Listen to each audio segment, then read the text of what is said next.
Hello students, welcome to Law Excellence IAS Academy.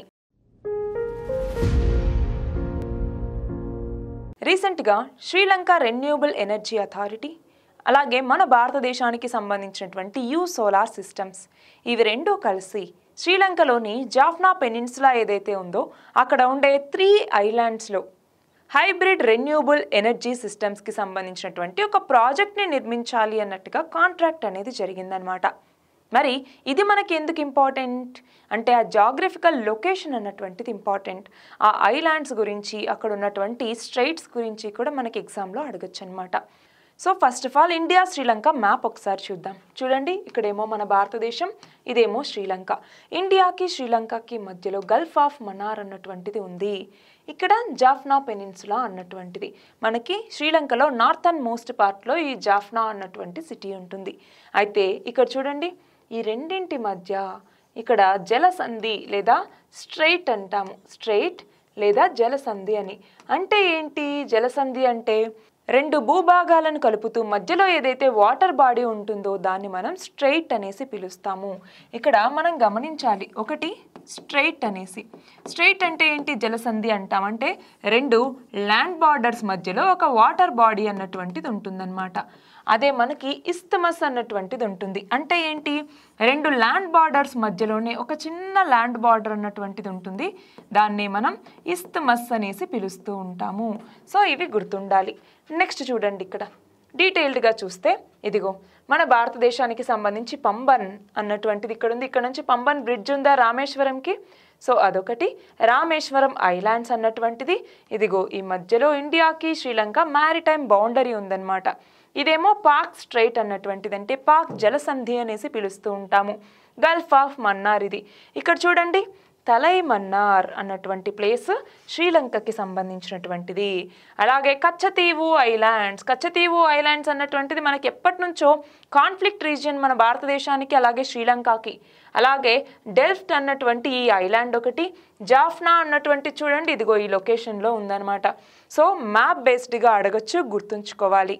మరొకసారి డీటెయిల్డ్గా చూస్తే ఇక్కడ చూడండి, నెడుంతీవు ఐలాండ్ లేదా దీన్నే డెల్ఫ్ట్ ఐలాండ్ అని కూడా పిలుస్తూ ఉంటాం. అలాగే నైనతీవు ఐలాండ్ అన్నటువంటిది, అలాగే అనలైతీవు ఐలాండ్ అన్నటువంటివి. ఈ 3 ఐలాండ్స్లోనే ఇప్పుడు ఈ ప్రాజెక్ట్ని చేపట్టబోతూ ఉన్నారు. ఈ ప్రాజెక్ట్ ద్వారా ఏంటి మనకి ఇటు విండ్ ఎనర్జీ అలాగే ఇటు సోలార్ ఎనర్జీ ఈ రెండింటినీ కూడా ఇక్కడ ప్రొడ్యూస్ చేయబోతూ ఉన్నారు. ఇది గుర్తుంచుకోవాలి మనం. అందులోనూ ఇక్కడ నైనతీవు ఐలాండ్స్ అంటున్నారు. ఈ నైనతీవు ఐలాండ్స్ గురించి మనం ఒక్కసారి చూద్దాం. ఏంటి నైనతీవు ఐలాండ్స్, ఎందుకు మనకి ఇది ఇంపార్టెంట్ అనేసి చూస్తే, నైనతీవు ఆల్రెడీ మనం జాగ్రఫికల్ లొకేషన్ చూసాము. ఏంటి? పాక్ స్ట్రైట్లో ఉంది, అవునా? పాక్ స్ట్రైట్ దగ్గరలో ఉంది. అలాగే దీనికి దగ్గరలో ఉన్నటువంటి ల్యాండ్ బార్డర్ ఏంటి? జాఫ్నా పెనిన్సులా అన్నటువంటిది.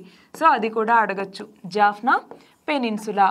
మరి ఈ యొక్క ఐలాండ్స్ అన్నటువంటివి ఎందుకు ఇంపార్టెంట్ అంటే, ఒకటి వచ్చేసరికి హిందూస్కి అలాగే బుద్ధిస్టులకి కూడా ఇది చాలా చాలా ఇంపార్టెంట్ ప్లేస్.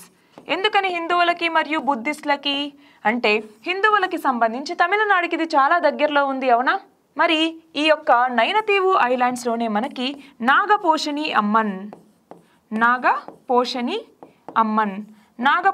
అమ్మన్ కోవిల్ అన్నటువంటిది ఉంది. కోవెల్ అని పిలుస్తూ ఉంటారు.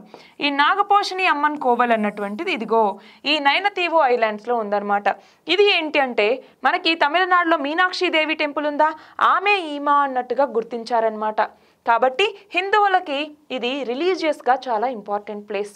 మరి బుద్ధిస్టులకి ఇది ఎందుకు రిలీజియస్గా ఇంపార్టెంట్ ప్లేస్ అంటే, మనము చాలా వరకు మనం చూసుకుంటే బుద్ధిజంలో చదువుకునే ఉంటాం. ఏమని?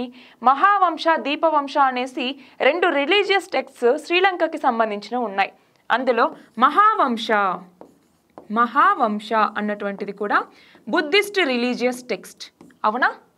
మహావంశ అలాగే దీపవంశ 2 బుక్స్ ఉన్నాయి, అవునా? ఈ మహావంశ అన్నటువంటి బుక్ని రాసింది ఎవరు అంటే మహానామా అని పేరుండేటటువంటి ఒక మాంక్ దీన్ని రాశారనమాట. మరి ఈ బుక్లో ఏమని రాశారు అంటే, బుద్ధుడు ఈ యొక్క ఐలాండ్ని విజిట్ చేయటం జరిగింది. ఎప్పుడు?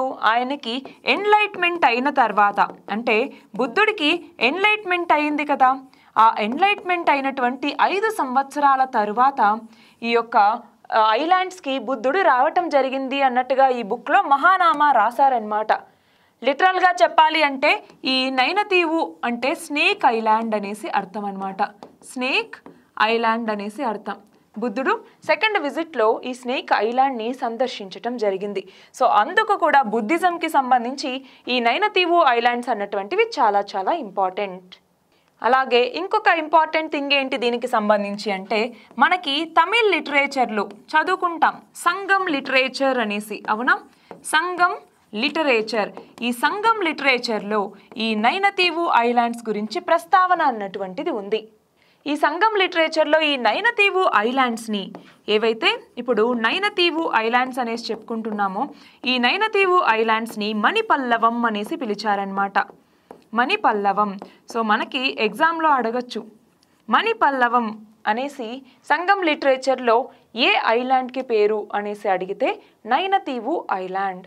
సో న్యూస్లో ఉంది కాబట్టి దానికి సంబంధించి రిలేటెడ్ క్వశ్చన్ అడిగేటటువంటి ప్రాబబిలిటీ అన్నటువంటిది ఉంది. ఎస్పెషల్లీ అయితే మనకి ఈ టాపిక్ అన్నటువంటిది మ్యాప్ పాయింటింగ్లో చాలా చాలా ఇంపార్టెంట్. అది గుర్తుంచుకోవాలి. All the very best and thank you very much.